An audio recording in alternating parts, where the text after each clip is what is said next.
Bonjour à tous, j'espère que vous allez bien. On se retrouve aujourd'hui pour le tag de milieu d'année. Vous avez bien lu dans le titre, on est fin août, mais j'avais quand même envie de vous faire cette vidéo, même si j'ai pris du retard. Donc voilà, il est jamais trop tard pour faire le tag du milieu d'année. Donc j'essaierai de m'arrêter au mieux sur les 6 derniers mois, mais il y a une question où je voulais absolument vous parler d'un des derniers coups de cœur que j'ai eu, et comme ça parlait d'un livre de la rentrée littéraire, j'avais pas le droit d'en parler avant cette semaine, donc c'est pour ça que je profite de l'autorisation et de la sortie de ce livre pour faire cette vidéo. Et c'est le seul livre, je pense, à part la question sur qu'est-ce que tu lis en ce moment.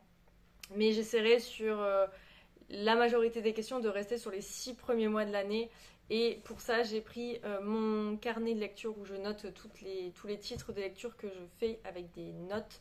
Et ça permet de vous dire un peu ce que j'en pense. Donc, je n'ai pas du tout préparé ce tag à l'avance. Je vais le faire en même temps que je lis les questions. Les questions, je les ai prises sous la vidéo de Séverine, mais il y a énormément de booktubeurs qui l'ont fait.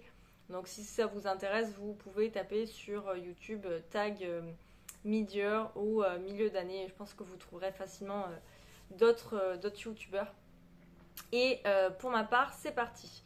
La première question, c'est de savoir combien de livres j'ai lu en ce milieu d'année. Donc, arrivé fin juin, j'avais lu 66 livres. Sachant que là, en juillet-août, j'ai à peu près le même rythme. Donc, je pense que je finirai l'année autour de 120-130 livres. Mais c'est plutôt un bon score parce que j'ai eu 6 mois assez compliqués à tout niveau, et du coup je sais que mon rythme de lecture a été un peu fluctuant. Il y a des mois où j'ai très très bien lu, il y a des mois où c'était un peu compliqué. Plutôt dans le rythme annuel classique, puisque en général je suis autour de 120 livres, donc 66, on est à peu près la moitié, c'est parfait. La deuxième question, c'est les 3 meilleures lectures de ce début d'année. Donc on va reprendre de mois en mois et puis je vais vous dire. Donc en janvier, une de mes meilleures lectures. Donc je vais coupler les deux en fait. La deuxième question, c'est mes meilleures lectures, et en troisième, c'est les pires lectures. Donc comme je vais faire mois par mois, je vous dirai en même temps en fait les meilleures du mois et les pires du mois. Donc la meilleure lecture du mois de janvier, c'était Ordinaire de Audrey Najar, qui est un polar noir sur plutôt dans Citadin, parce que ça se passe à Alfortville si je ne me trompe pas. J'avais beaucoup aimé, et je vous recommande. J'essaie de vous mettre en barre d'infos tous les livres, tous les liens vers les livres dont je parle, comme ça vous pourrez aller voir les résumés et voir si ça peut vous plaire ou pas. Mais en tout cas, Ordinaire, j'avais beaucoup aimé, et c'est un livre que je vous conseille. Et j'ai lu Hygiène de l'assassin d'Aminotome, qui était une déception. J'ai pas plus aimé que ça, la preuve, j'ai quand même assez oublié. C'est un des romans d'Aminotome qui est le plus recommandé, et j'avoue que j'ai pas trop aimé, donc voilà. Au mois de février, j'ai découvert la série d'Éric Emmanuel Schmitt, La Traversée des Temps, que je lis avec Katarzyna en lecture commune. Donc j'ai lu le tome 1 en février, et j'avais lu le deuxième tome en avril, et j'avais beaucoup aimé. En fait, ça retrace l'histoire de l'humanité à travers, je pense qu'il y a 7 ou 8 tomes en tout, et il y a un tome qui sort par an. Et dans du coup le tome 1, on est vraiment au tout début de l'humanité, avec notamment l'Arche de Noé, et ça va être le personnage de Noah qui va être immortel en gros, parce qu'il va traverser les périodes de l'histoire pour nous raconter pas sa version des faits, mais en tout cas raconter l'histoire à travers son personnage et ses péripéties. Et j'ai trouvé que Éric Emmanuel Schmitt avait fait un travail remarquable, et j'ai très hâte de découvrir la suite. Ensuite, j'avais beaucoup aimé American Noir de Omar quelque chose. Pareil, c'est un roman d'anticipation qui se passe aux États-Unis. On revit un peu la guerre de sécession, puisqu'on va avoir les États du Sud et les États du Nord qui vont s'opposer, avec une personnage, Sarat, qui est une enfant au départ et qu'on va suivre tout au long de sa vie, et qui m'a beaucoup marqué Donc vraiment, je vous recommande si vous aimez ce style de roman parce que ça a été une super surprise. Je m'attendais pas du tout à autant l'aimer. C'est une grosse bricasse de plus de 500 pages que j'ai lu en 24-48 heures. Donc vraiment, je vous recommande absolument. Au mois de mars, j'ai lu Nos âmes au diable de Jérôme Camus et Nathalie Hug que j'ai beaucoup aimé. À distance, je dirais que ça n'a pas été autant un coup de cœur que je le pensais parce que j'ai lu d'autres lectures et voilà, ça restera une très bonne lecture comme souvent avec ce couple d'auteurs. On est ici avec une disparition d'enfants mais hyper bien traité. J'ai beaucoup aimé en fait le fond et le message des auteurs. Et j'ai aussi ce mois-ci beaucoup aimé Apaiser nos tempêtes de Jane England qui parle de maternité, de féminité et qui résonne énormément avec l'actualité aux États-Unis puisque on parle notamment d'avortement, de grossesse non désirée, etc. Donc c'était le premier roman que je lisais de l'auteur et j'ai vu que ce roman avait été aussi assez critiqué négativement. Donc je vous laisse faire votre avis, mais vraiment j'ai beaucoup aimé. Et j'ai aussi énormément aimé au mois de mars L'oiseau captif de Jasmine Darznik, qui est inspiré d'une poétesse iranienne qui a existé. Et pareil, c'est un roman sur la femme et sur l'indépendance de la femme, sur les désirs de la femme, etc. Et vraiment, j'avais beaucoup aimé. Et du coup, j'avoue que le mois de mars a été plutôt un bon cru niveau lecture. Au mois d'avril, bah, je vous disais, j'ai lu le deuxième tome de La traversée des temps que j'ai beaucoup aimé. Un peu moins que le tome 1 parce que là on est autour de la période de la tour de Babel qui déjà n'est pas une période que j'aime beaucoup.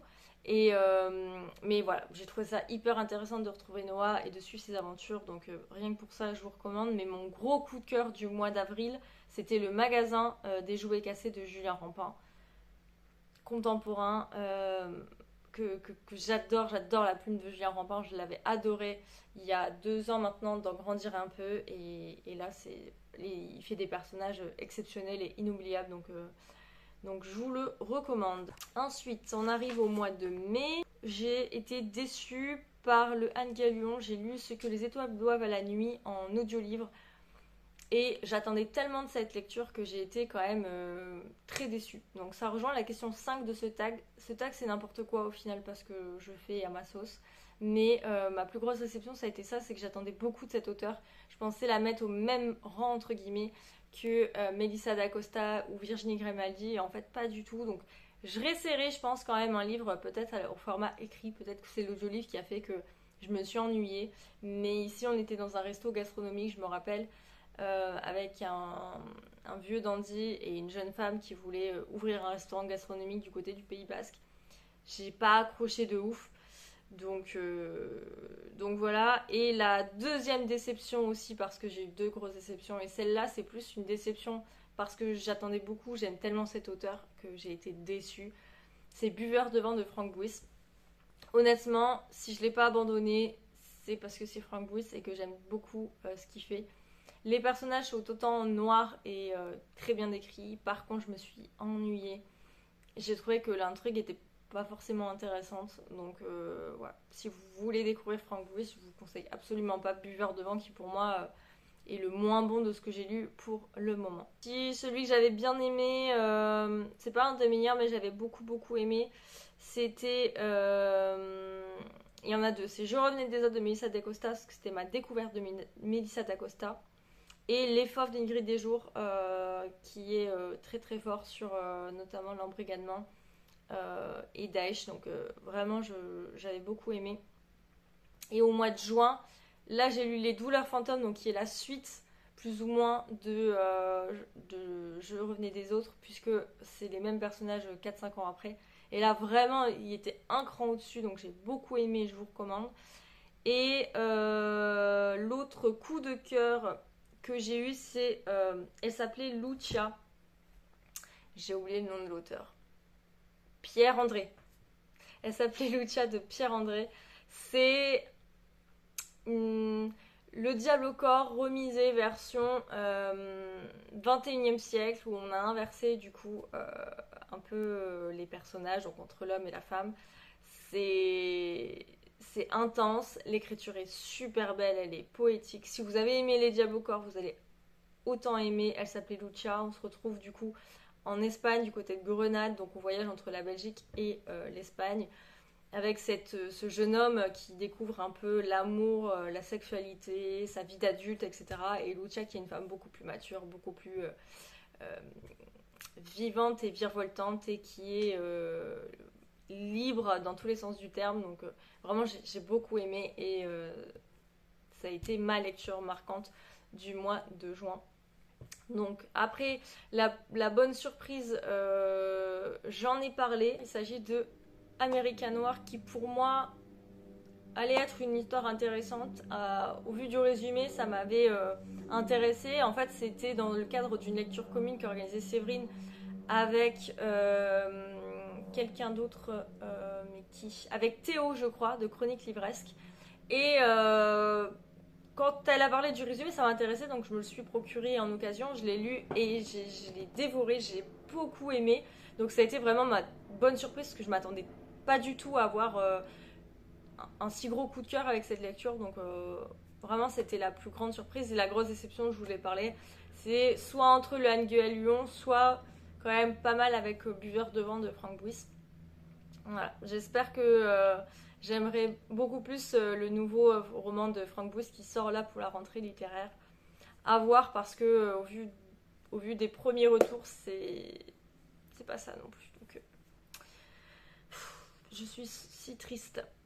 Le tout dernier livre arrivé dans ma pile à lire. Alors, dans mon petit carnet, je note tous les livres de ma pile à lire pour suivre un peu les derniers que j'ai reçus. Les livres de Lisa, je crois que c'était plutôt en juillet. Du coup, je pense que en juin, ce serait plutôt le Saint-Maur en poche. Donc, en Saint-Maur en poche, j'ai eu Poussière d'homme et les corps conjugaux que j'ai lu et que j'ai chroniqué. Le cercle des mensonges de Céline Dangean, La part du démon de Mathieu Le Cerf, La Reine Margot de Dumas et Madame Sinclair de je ne sais plus quel auteur que j'avais eu en gratuit à la caisse. Donc je pense que c'est les derniers achats du mois de juin et le reste c'était déjà en juillet et août. Ensuite, la question 7, le roman que tu attends le plus pour les 6 derniers mois de l'année. Il y en a deux. Il y a Les Bienheureux ou Le Bienheureux, qui est le nouveau roman de Julien Dufresne-Lamy. C'est le roman que j'attends tous les ans avec impatience, qui est sorti cette semaine ou qui sort la semaine prochaine, en tout cas qui sort là ce mois-ci. Et le troisième tome de La Traversée des temps de Rick Emmanuel Schmitt qui sort le 2 novembre si je ne m'abuse, qui va se passer dans la période égyptienne. Et ça, j'ai très très hâte au moment des pyramides, etc., des pharaons. J'ai hâte de le recevoir et de le lire. Et je sais que Katarzyna aussi, donc au mois de novembre, il sera lu. Enfin, il faut déjà que je l'achète, mais il sera lu. La 8e question, le livre que tu viens de finir, celui que tu es en train de lire et le prochain que tu liras.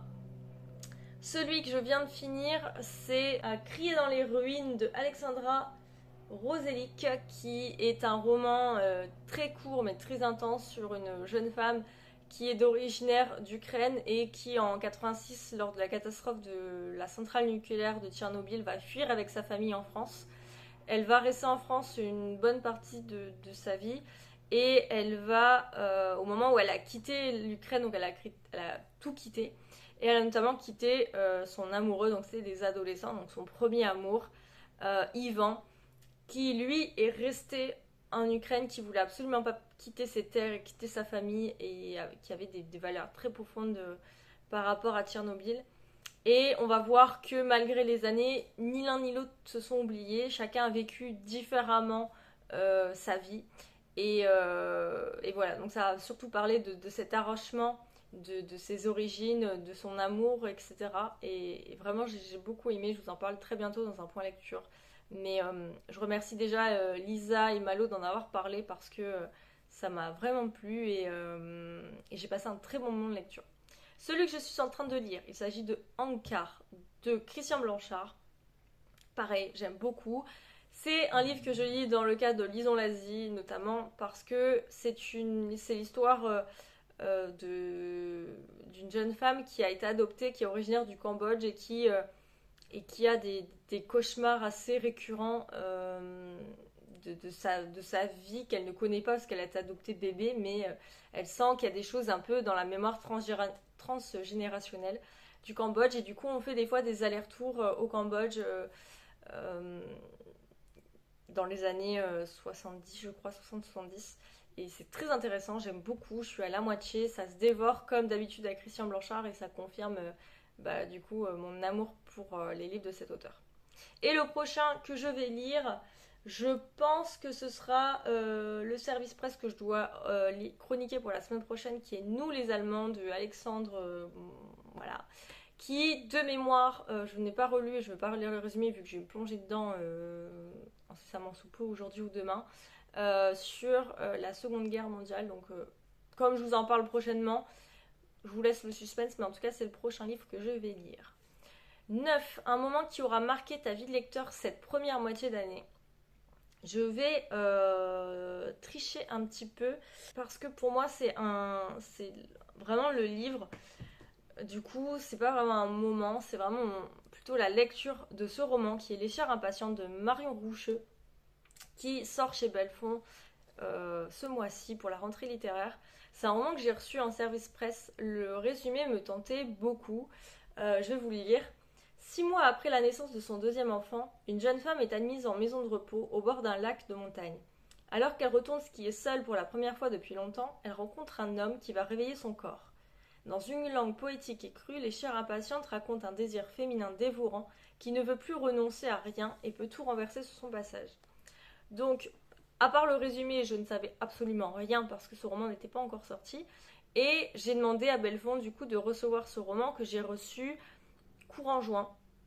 Je me suis précipitée dessus parce qu'il est très très court, les chapitres sont très très courts, ils font 1-2 pages, 3 grand maximum, mais c'est des chapitres assez courts.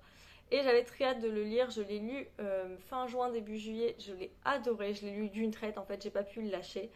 Ce roman m'a énormément touchée. Je voulais en parler, mais la maison d'édition m'a dit qu'il fallait absolument attendre fin août.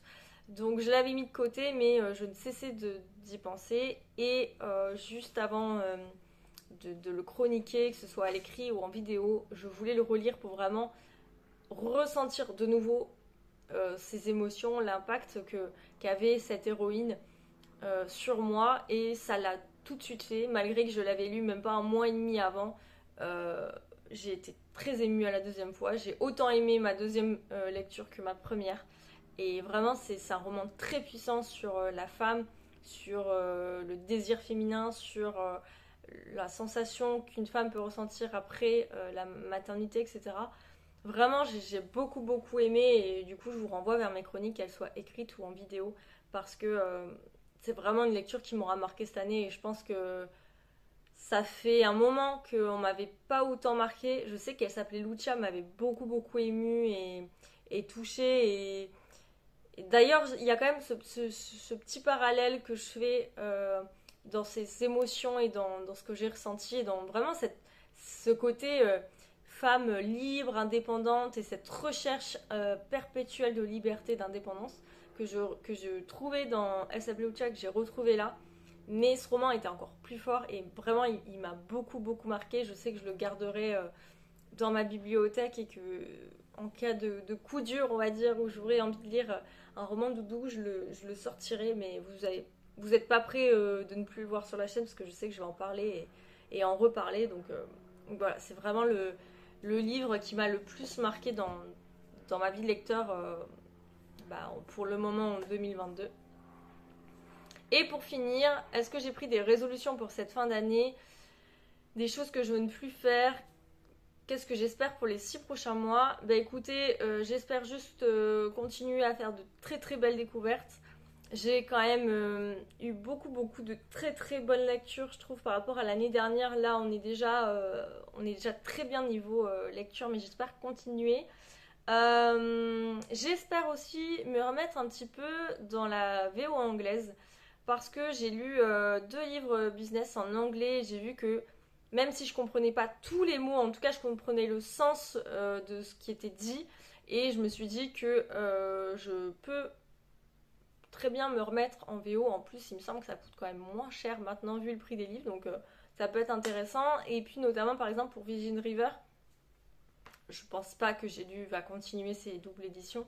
Donc ce serait bien, c'est double tome, donc ce serait bien que je continue en anglais. Et je me suis dit c'est de la romance, du contemporain, donc normalement il n'y a aucune raison que je comprenne pas. Donc là pour mes vacances j'ai préparé un livre, une romance que j'avais de Nicolas Spark qui traînait dans mes placards, que j'avais sorti de ma palle, etc. Et du coup là je l'ai ressorti en me disant on peut commencer là-dessus et voir ce que ça donne. J'aurai plus de temps en vacances pour me plonger, mais du coup ouais, ce serait une résolution que j'aimerais bien prendre, de reprendre un peu de la lecture en VO pour améliorer mon vocabulaire notamment.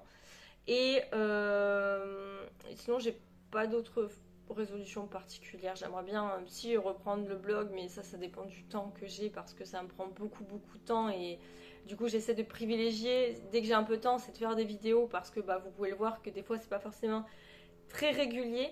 Donc j'essaie d'être au mieux, au plus possible régulière et surtout de pas trop attendre pour chroniquer mes lectures pour que ce soit le plus frais possible. Mais c'est pas forcément facile donc du coup je peux pas tout faire. Donc j'essaie de prioriser les vidéos sur YouTube et puis ensuite selon le temps que j'ai de faire des chroniques à l'écrit, mais c'est vraiment pas ma priorité. Et puis voilà, je crois que c'est déjà pas mal. N'hésitez pas à me dire si vous l'avez fait ou à me répondre vous en commentaire aux questions. Je vous mettrai aussi les questions, comme ça vous aurez tout en barre de description. Et on se retrouve très prochainement pour les points lecture sur de très bonnes lectures. Vous allez voir, j'ai fait de belles découvertes. Et donc voilà, je vous dis à la semaine prochaine pour une nouvelle vidéo. Ciao!